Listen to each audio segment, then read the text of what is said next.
भूतेषु विष्णुमायेति शब्दिता नमस्तस्यै नमस्तस्यै नमस्तस्यै नमो नमः।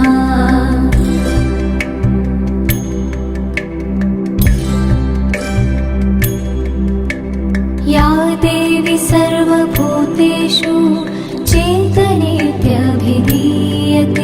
नमस्तस्यै नमस्तस्यै नमस्तस्यै नमो नमः।